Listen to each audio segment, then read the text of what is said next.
Hello Year 5, I hope you all had a lovely half term and this video finds you rested and well. Welcome to your first tutorial of Spring 2. This is for all groups.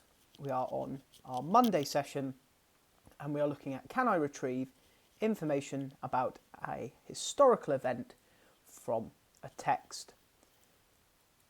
So in your work pack you should have the Wooden Horse of Troy.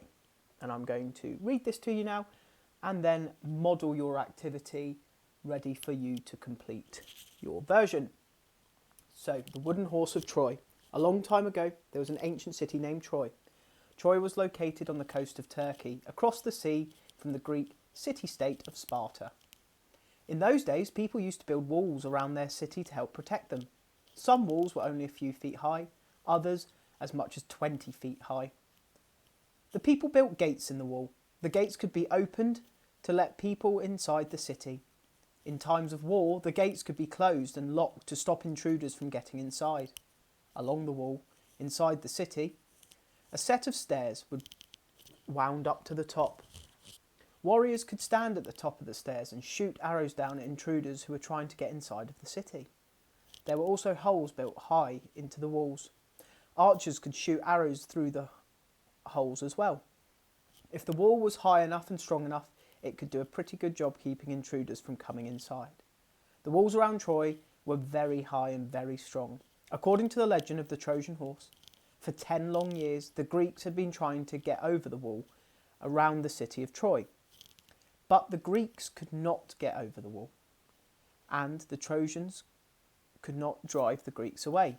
Year after year they fought, and year after year neither side won. One day, Greek general Odysseus had a tricky idea. Let's pretend to sail away, he suggested. We'll leave a gift for Troy, a gift to announce the end of the war, a wooden horse with 30 men hidden inside.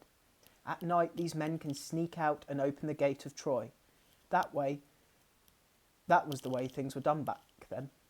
When you admitted defeat, you supplied a gift. It could be a gift of money, art, slaves, anything really. It made sense to leave a gift of art. The Greeks were famous for their art. The Greeks thought it was a brilliant idea. They had their best artists build the horse. It was a magnificent horse. When it was ready, the Greeks brought the horse as close to Troy city gates as they could without being shot by the arrows. The Greeks pretended to sail away. When the Trojan archers at the top of the stairs saw the Greeks leaving, they could not believe their eyes. Were the Greeks giving up at last? Had the Trojans won the war? It certainly appeared so. The Trojans dragged the horse inside their city and closed the gates. Some people wanted to burn the horse, which would have been a sad fate for the Greek soldiers hidden inside. But the Trojan people said, "No, it's too beautiful. We'll keep it forever as a reminder of our victory." The Greeks had counted on that reaction. The Greeks might be famous for their art, but the Trojans were famous for their bragging. The Greeks were sure the Trojans would want to display the magnificent horse. Sure enough, that's exactly what happened, or so legend said. That night, while the Trojan people slept soundly, exhausted from their celebrations, the 30 Greek men hidden inside climbed out, opened the gates of Troy, and let the Greek army inside. That was the end of Troy. There's an old saying, one still used today, beware of Greeks bearing gifts. That old saying refers to the legend of the Trojan horse. So that's just a short introduction to what we will be spending a week on as part of our history, where we are learning about the Greeks. We are going to be looking specifically at the Trojan War this week. And your task is to answer some questions about the Trojan War and what you've just read. So I'm just going to remind you of some techniques that we've looked at in class to help you with answering these questions. So, how is the Trojan War described? My technique was always read the text, look at the question, pick my clue, find that in the text, and then answer. So I've read my text. How is the Trojan War described? So my key aspect here is described. So I know I'm probably looking for an adjective. The myth of the Trojan War. Ooh, myth. I'm looking for the term Trojan War in my text. Trojan War's my clue. How is it described? It's described as a myth. So myth would be my answer. Question number 2. What happened to the Queen? So my clue is Queen. Oh, one of their queens. And I read before and after it to find out the abduction of one of their queens. Oh, abduction.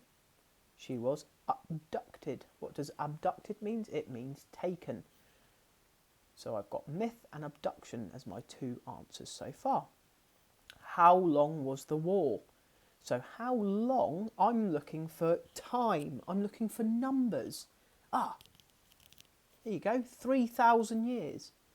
But I need to think of that very carefully. Is a war going to be 3,000 years long? I'm not quite sure.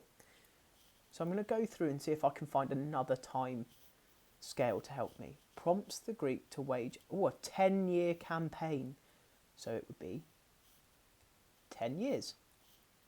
And who won? Well, my clue there is going to probably be winning or won. There's the word win. The Greeks win. So there are my 4 answers.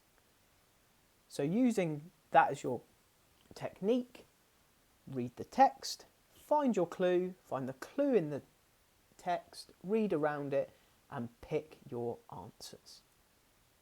Don't forget to submit those answers to your teacher, and I shall see you on the next tutorial.